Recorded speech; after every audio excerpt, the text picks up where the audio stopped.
Hello, fellow citizens, and welcome to the Fallout Creator Series. This is a project that I've been working on behind the scenes for quite some time, so I really hope you enjoyed today's guest and the future creators joining me later in the series. Let's talk about our first guest, who rose to 10,000 subscribers on YouTube in just 1 year with his Fallout 76 content, grew an awesome Discord community, created the catchiest intro I've ever heard on a Fallout video, and has firmly established himself as one of the kindest, smoothest talking YouTubers in the community.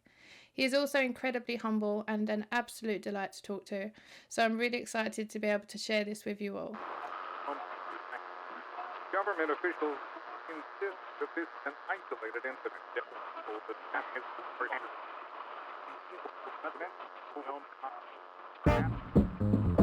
Hey guys. So I guess the first question has to be, what inspired you to start a YouTube journey and why Fallout 76? Oh man. So I've always wanted to do YouTube. Everyone's always wanted to do YouTube. And one day it was during the pandemic, like when it just started, and I had a lot of time off. So I was just sinking hours into 76. And there was a skin I really wanted, and no one posted videos of it or no photos or anything. So I went and I decided that I would just tank the hit for buying it first and being that test subject. So I bought it and I posted a quick video of just me like walking around in the armor and equipping it. And it gained a little bit, not a lot of traction at all actually, but it did get like 100 views. And I was like, oh wow, it's pretty decent for a first video. So I decided that that would kind of be what I would do is I just take videos of the atomic shop items and start posting them, because some people would do it, but they wouldn't always buy the items and stuff like that. And I that's just kind of how I started. And then everything just went insane from there. It kind of just started going wild. Okay, so Tonik, what can you tell me about yourself and what does Tonik do when he isn't recording epic videos? I like to play guitar. I'm huge into guitar. I was in a few bands. I like snowboarding a lot. I used to like skateboarding, but like I don't really like it as much now that I'm older because it's tougher on your body. And I don't What know, was the band called? Restless Nights and Travel Astray. I like Travel Astray more though. That was more fun. We have an album on iTunes and whatever the Android one is. I don't know what the equivalent is. And we have like a music video on YouTube and all that stuff. We would play shows. It was really cool. And it was during high school as well. So like we used to all go to the nurse's office and we'd say like, hey, we have a doctor's appointment. We'd all break off into our separate little, like we all go like at different time periods. And then over time, we'd all just get in my car in the parking lot and drive to a city and play a show. It was so cool. You played hooky to go and play in your band. Yeah. Like it got, once we started growing and actually put out an album and stuff, my parents were like, all right, yeah, this is something that we can let you leave school for. Because originally we just did it without even telling anybody. But eventually like they wrote us doctor's notes and stuff and actually got us out of school. And it got to a point where even the school saw that we were doing stuff and they were like okay with it. And they actually played our song at prom, which was kind of cool. So not only did your parents support you playing hooky from school, but the teachers didn't mind either. No, once they started finding out that it was like a legitimate thing, they were pretty chill about it. Like I have like videos of on my phone of us like or the students in class would like bring it up on the smart boards and play it and stuff. It was kind of like a meme because the music, it was like heavy metal music, so it wasn't like the most attractive type of music to a lot of people. But it was cool. Like it was fun. On the topic of your YouTube journey, how does it feel to be a quote unquote YouTuber? It feels good. It feels it feels really cool. Like I always say like if I could just like if I had a time machine and I could go back in time to little 12-year-old me just sitting in pajamas binge watching Minecraft videos and be like, "Hey, you'll be doing that in just a few years. Like just get ready." They would be so stoked. So like the inner 12-year-old me is the happiest person. But then the adult me is like, "Man, there's a lot of work." It's, Oh, Approximately 10 hours later. Tonik, during your time as a content creator, have you had any standout moments, be it positive or negative, that impacted you or changed the way you approach things? yeah, I've had a lot of positive moments as well as a few negative moments, but the positive moments, they're all just generally just people saying good job and stuff like that. I take those comments to heart. I read every comment, so I appreciate those ones a lot. But for negative ones, yeah, we've had a few of them. I remember there was one that sticks with me. It's not even that bad. It just sticks with me because it was totally avoidable. It was during when expeditions were first announced. They said I was like looking at a map and I was just trying to figure out where they would be, or just kind of making a hypothesis to where I'd think it'd be. And I chose Salem, and I was like, oh, it'd be so cool, like the Salem witch trials and stuff. And I totally just forgot that there was Salem and Fallout 4 and there's multiple other Salem towns, but it was just like the hype in me. I was trying to get the video out pretty quick, and I just totally glanced over it. It was a small comment. It was like a 10-second little clip of me talking about Salem, but every comment on that video is about how it's the wrong Salem. And it just was like, I get it. I'm sorry. I was just like, the top comment is like 100 likes and they're just roasting me about my geography knowledge. But I didn't know that there are that many Salems. Apparently there's like a lot of them, but that one was not the important one. Come on. Petty comments. They can play on your mind. They can play on your mind a lot. Yeah, because that kind of opened my eyes to where I was like, even if I mess something up just for like, it's one sentence of a thing that I mess up, someone's going to catch on to it and it's going to spread. So now I've always like double checked everything, or at least I try to. There will always be something that one person isn't going to like. Yeah, you get used to it. It's just crazy though to think that like that one sentence, it riles up so many people. It's pretty wild. Sometimes I'll record stuff and then I'll like mention a place and then like I'll stop recording, go to make sure I'm talking about the right place, and then go back. Because I'm not very good at geography. I don't know. I don't really leave my cities too much, or my state. Okay, so I wanted to ask you about CSGO. I hear you used to play professionally. Semi-professionally. Okay. Regarding your semi-professional CSGO career, do you have many videos on social media that your fans can watch, and where would they go to access them? I don't have too many, but I do have, well, there's a lot of us. Like there's our games that we've played and like VODs of the games and with the casters and everything. But as far as the content that I've made, I actually do have a whole Counter-Strike YouTube channel that I used to make, which is, it's pretty cool. I'm really proud of it. There's a lot of cool stuff on there. And that's still live? Well, maybe. I don't know. I was posting on it very regularly until I started this channel. And then when I started the Fallout channel, I just stopped. Like that Counter-Strike channel, it will never get monetized because all the songs I use to make the edits are all like songs that you can't use.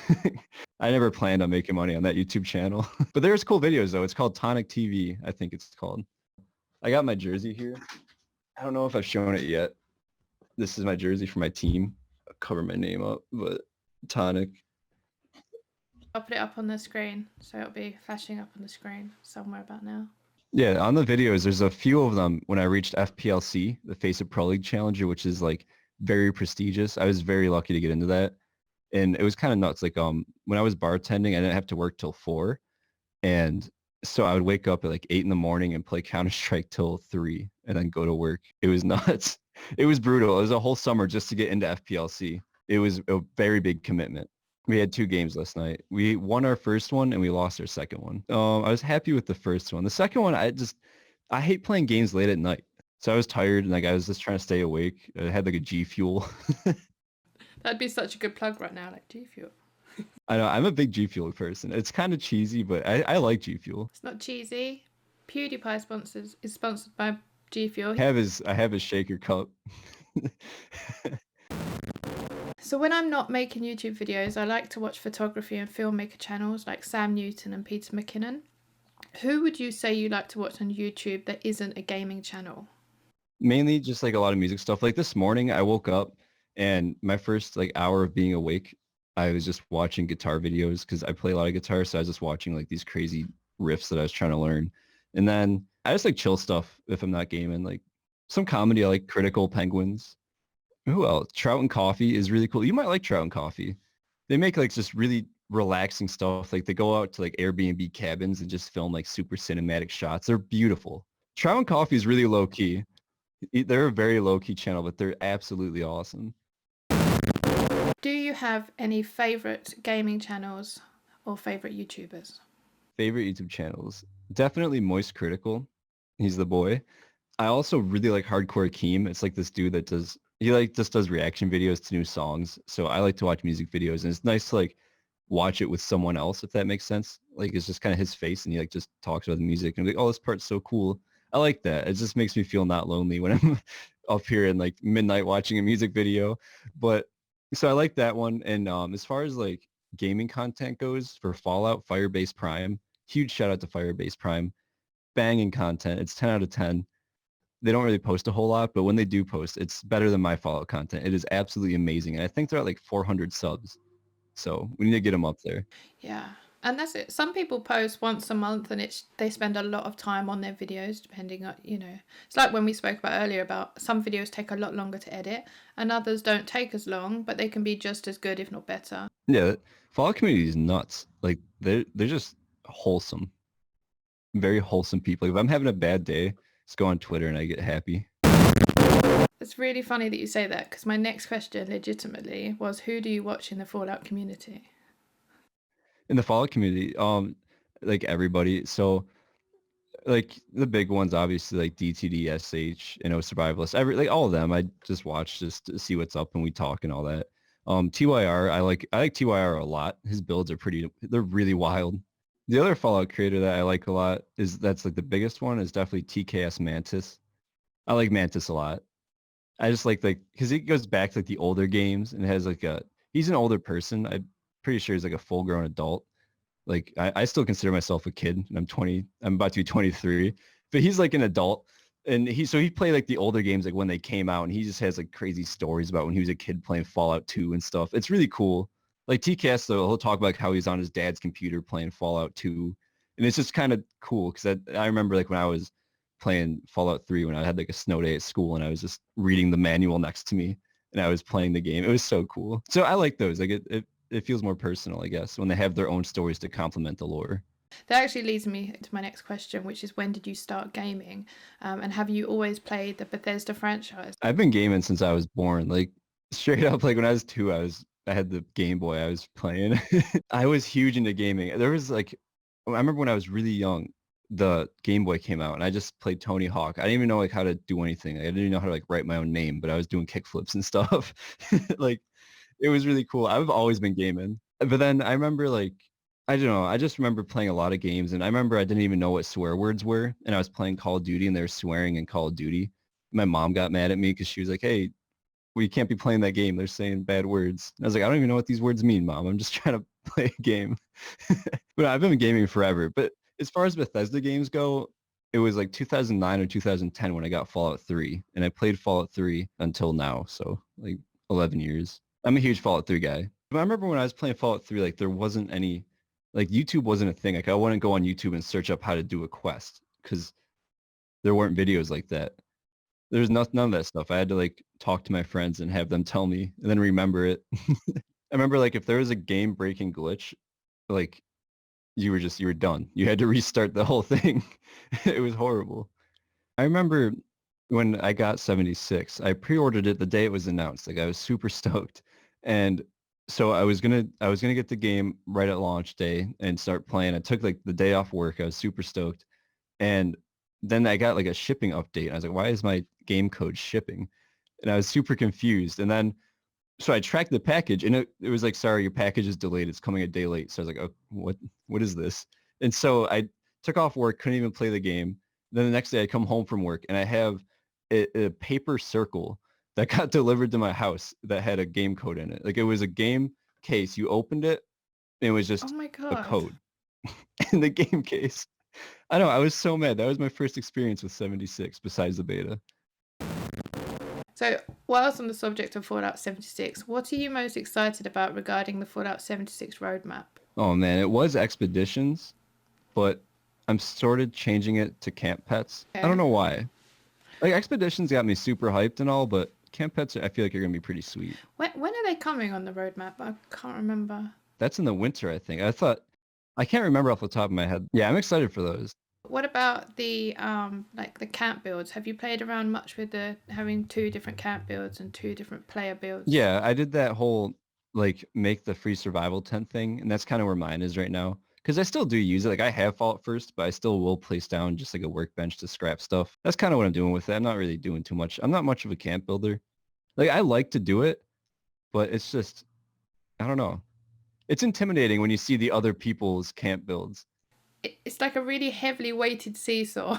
You have really those really the camps where literally someone's just made a base just to kind of get the atom. I think you get 50 atoms when you first start playing the game, and then you've got these crazy camps that just float in the air, or I mean, I think DTD does the camp showcase, and I'm like, what, how?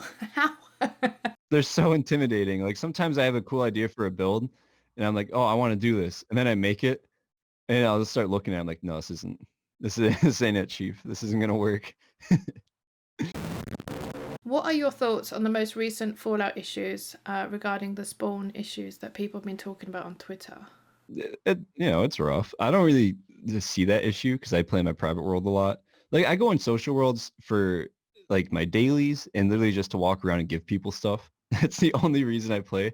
So like I'll That's so spawn in kind. and if I have I know I like to do it though. Like it's like a part of my daily routine is I just go find a low level person, give them like 38 ammo or 308 or shotgun shells. Like I have all this stuff. Like I think on me right now I have 400 stim packs and I just keep collecting them. So like I'll go drop this person like 50 of them and just make them go over encumbered and walk away. So like about the spawn things, I don't see it too often because on my private world, it all spawns for me, and then I will get off for like 5 minutes and get back on my private world, and it all respawn because the world resets. So I don't really see it too much. But if you don't have Fallout first, I would assume that is horrible, not having things spawn. There's one thing that is horrible about being a content creator that I don't really think a lot of people ever talk about, and it's that I don't want to spoil things for myself, but I have to in the name of keeping up to date with content and stuff like the leaks and data mines and stuff. I hate it. I hate like the PTS server. I don't want to play the quest line early because I want to enjoy it when it goes live on my main character. But at the same time, if I don't play it and I don't know what's going to happen, I am like out of the loop. Yeah, that's interesting because I was going to ask you whether you was excited for season 5 or whether it was too soon to be thinking ahead of season 4's Locked and Loaded. So that's interesting that you say that because with the PTS, it will be no doubt season 5. So yeah, how do you tackle that? When Fallout 5 comes out, or whenever the next Fallout game comes out, I've actually been thinking about this issue a lot because like I'm gonna want to play the game. I'm gonna want to like take off some days of work and just sit down and play Fallout like how it's meant to be enjoyed. Just close yourself out and play it. But at the same time, you kind of would have to make a video like, oh, Fallout 5 first playthroughs. Like a lot of people they stream their playthroughs and stuff. I don't like that. I'd rather just lock myself in a room and enjoy the game for the first run and then start making content on it. Because right when the game goes live in the first hour, you'll see things like, oh, best location for this weapon and top 5 things that you should start doing in Fallout 5. If your YouTube channel disappeared tomorrow, would you still play Fallout as much as you do? Oh yeah, 100%. I just like the game. Like that's kind of the thing is I didn't start this channel with the intention of being a content creator. I just like the game and was making videos on it. That's still how it is. I just like the game a lot. That progress you made from where you're at now to where you started, what kind of made you flip it up and make things the way because they're really great now. And so originally, like the whole story about how I wanted to show that armor, I wanted to show the armor, but my main goal, it still is to this day, is I want to make content that I would watch and not get bored with. So when I make a video, if it starts getting boring, I'm like just scrapping the idea. I'm like, this is horrible. I'm making this either shorter, because if sometimes it's just a boring topic, like if it's the news or something, or so I'll make it shorter just so I can get the info out there. Boom, it's done. I'm not wasting anybody's time. And if just stuff like that, I don't want to waste anybody's time because I know if I were to sit down and watch this video, I would not like it. So I always try and make it like decent. Like I'll throw in like cinematic shots and the chill music. You can like sit down and listen to. You don't have to watch it. You can always sit down and just listen to what I'm saying, and it still would kind of be somewhat decent. Like I just go for like something that I would enjoy. Do you find, or do you feel that pressure to keep the videos short? The 10-minute videos, you have to have 10 minutes to be monetized, and there's certain people do it for those reasons. Oh no, sometimes I'll end a video before that. I don't care about getting an extra ad in my video. Like my main goal out of this entire YouTube thing was to be able to self-fund my Atomic Shop videos, and I'm there. At this point, I don't really care about adding an extra ad in or getting view time and stuff like that. Like I don't want to be that guy. And I never ask people to subscribe. Like I just don't want to be that guy. I want to be the friendly person that is just chilling, won't waste your time. We can hang out. That's it. You're like the friendly neighborhood Tonik. That's what I'm gonna call you. I just don't want to be that standard YouTuber. If I ever fall into that where I'm like, hey, merch sale in the description, I'm gonna be so mad at myself. I can't imagine that will happen. You're very true to yourself.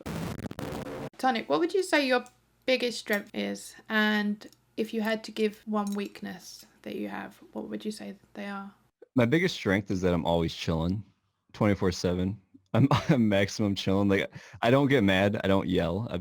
I've never yelled once in the past, like probably since I was a baby. I don't yeah, I don't get mad or do anything. Like I've been dating my girlfriend for 6 years and we've never gotten into an argument really. We're both like literally just maximum chilling all the time. So that's my biggest strength. I feel like is that I don't ever really stress out or get too mad. My biggest weakness is definitely like when I bleed, it freaks me out. It's just like it makes me like lightheaded. Like because I work in construction, so like I'm always injuries are like a daily thing. So like yesterday, like I just busted my finger up. You can't really see it too much, but see that black thing on my finger? Yeah, I was hitting a nail, and like my hammer caught the side of me and just blood squirted out. And I was like, oh, and then I got really lightheaded, and I was like, oh no. Yeah, when I got this tattoo right here, I fainted in the chair. So what does that tattoo like mean anything? It's like an alien ship.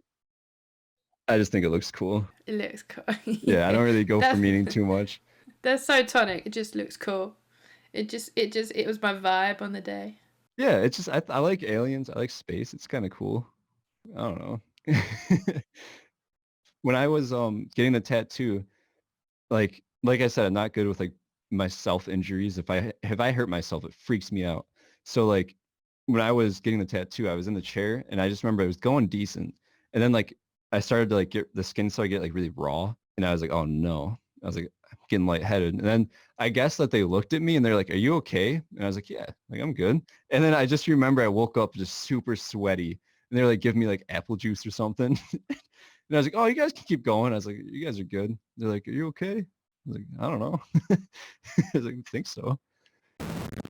If you could add any new feature to Fallout 76, what would it be? I think I still think like new mutations I think would be awesome. Mutations add a lot for a build. But I think it'd be cool because like there's a like adrenal reaction is a mutation that really helps bloodied builds. I think it'd be cool if there was one for junkied. Just I like the mutations. I think they're cool. It's a really cool thing that hasn't been in a Fallout game before, like to this extent. The new map would be cool. Those would be really cool. I think like as far as new stuff that I would, if I could personally do something, I would definitely open up the map because there's like a lot of the map that we can't get to. That's like in the square. Like across that river, there's a whole left side there. It'd be cool if they just opened it up and maybe threw some stuff in there, like a few towns or something, just something new to look at.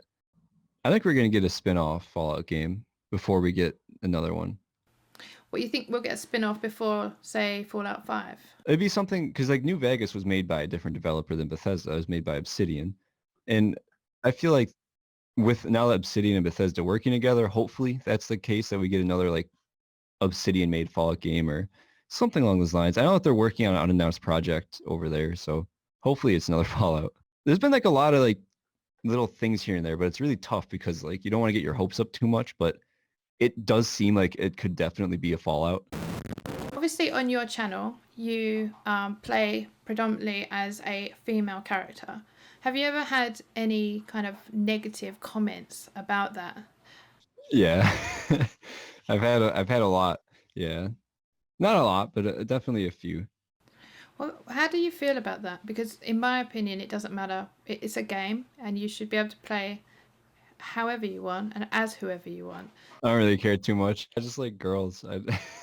That's really it. I just viewed it as if I'm going to be playing this game for over 1,000 hours, I might as well be looking at a girl.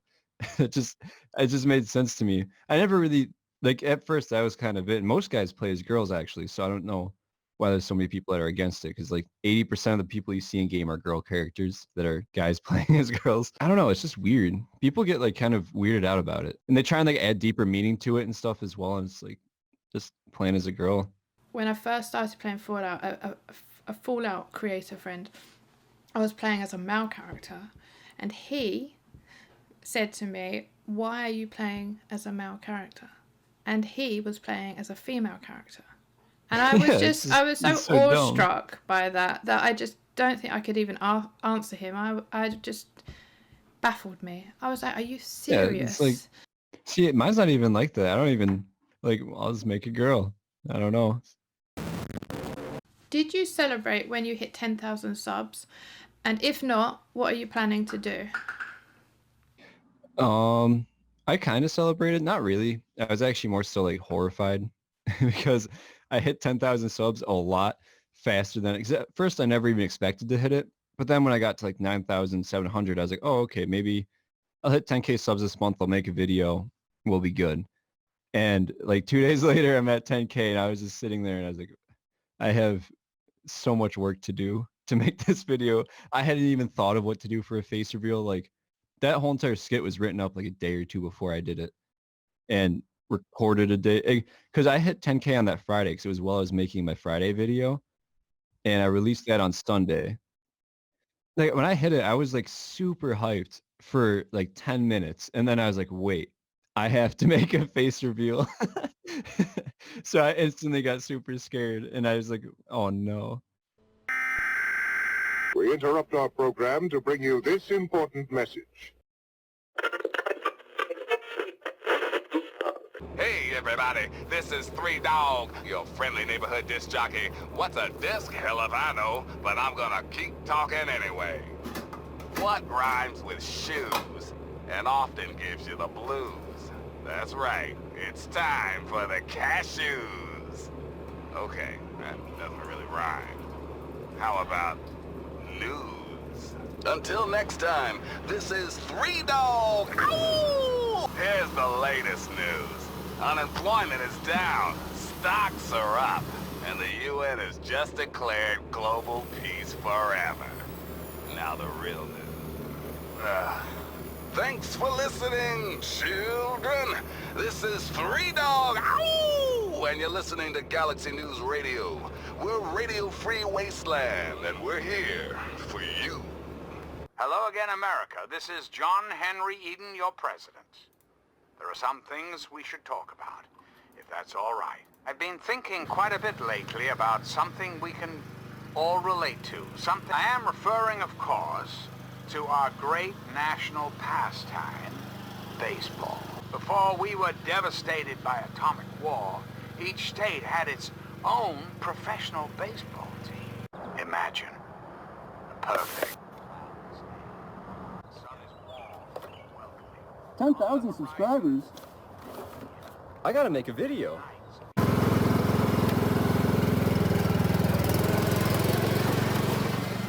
From the bottom of my heart, I want to say thank you. Thank you guys so much for helping me reach 10K.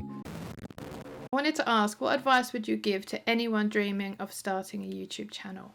And just go do it. That's the thing. Like, I always say, if you want to become a YouTuber, just start doing it right away. Because every day that you're not doing it, someone else is starting. And it's like, it's competitive. Or not necessarily competitive, but it's just tough. Because you don't have to treat it as a competition. Like, for example, if DTD Gamer is growing, that's a good thing because that means our community is growing. And it's like a good thing. I don't view it as competition. Like, I don't stress out about other people getting more subs than me or less subs than me. I like to see us all grow together because that means that the game itself is growing, which is a good thing. That's how you should view it as well. There really shouldn't be competition. That's a really healthy outlook as well, because I think to see people as your rivals rather than your friends is quite Yeah. that's quite a sad way to be if anyone is like that out there. It is. It's horribly sad. And so like when I see like for example like D2D or TY or Tier, like when I see them growing, that's hype. Like that's really good. That means that we're growing as a community and it's a great thing. So I never don't view people as competition and also just get out there and do it because every hour that you're not making content, other people are and other people are just starting. Before you leave me, let's talk about the face reveal. I mean, you kind of already did it in your epic 10K video, but you seem like a very private person, so I appreciate you being here with me today on camera. How does it feel to show your face finally to your fans? Feels weird. Feels personal. Like to know that someone's staring at me right now. It's kind of wild. But I like it though. It's cool though. Like I don't know. It's strange. You'll see my face in a few things. I have a few things planned where the face is going to be available for viewing, but I don't know. It wasn't a huge deal. I wasn't even really planning on making it a big secret. It just kind of became like an inside joke with a few people asking for a face reveal. There was a person in my Discord that was keeping track of all the body parts that I've revealed. So they're like, so far we've seen Tonik's hand, his leg, like just from photos that I would like take at work or something. It's like they had a checklist in my Discord of body parts that they've seen of me. So like eyes, hands, legs, like arm tattoo. They'll be stoked from this video. They've got a whole like upper body to the top of your head. I'm incredibly humbled to have you on my show, and it's so exciting after witnessing you achieve the infamous 10k milestone. If only the viewers knew how long ago we planned this, they'd be shocked. Spoiler alert, it was my fault, and Tonik is a very busy guy. But we got there in the end, and I'm so glad. I really appreciate you joining me today and being my first guest in the Fallout Creator series. I've watched you grow from humble beginnings to 10,000 subs and will sound like a proud granny when I say this, but it honestly makes me feel super happy to see you grow from strength to strength. So good luck on your journey, Tonik. I want to wish you all the best. Talking to you has been an absolute pleasure. And as much as I love to get the last word, I'm going to give that to you. So is there anything you would like to say to the fans at home that are watching this?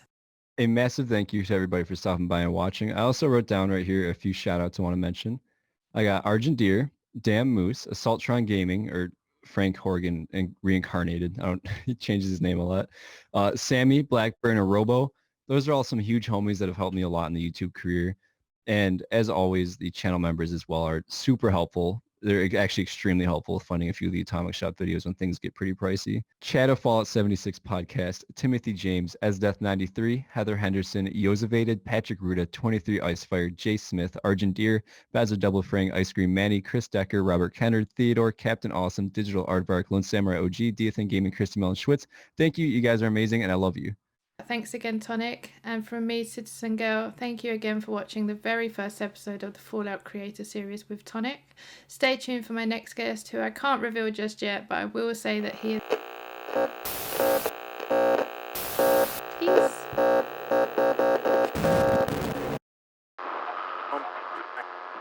Government officials insist that this is an isolated incident. That's what... I feel like that'd be cool though, if I was able to become the strongest Fallout YouTuber. I feel like it's not that hard, because not many of them are very big. No. But that way, like, if I ever become, like, if I somehow get wrapped up in YouTube drama, I can just be like, dude, I can outbench you. You'd be the most chill, violent person I've ever met. But the last argument where I was genuinely upset was that she told me I didn't know that pickles and cucumbers were the same thing. And she was like roasting me about it. You didn't, so you thought they were the same thing?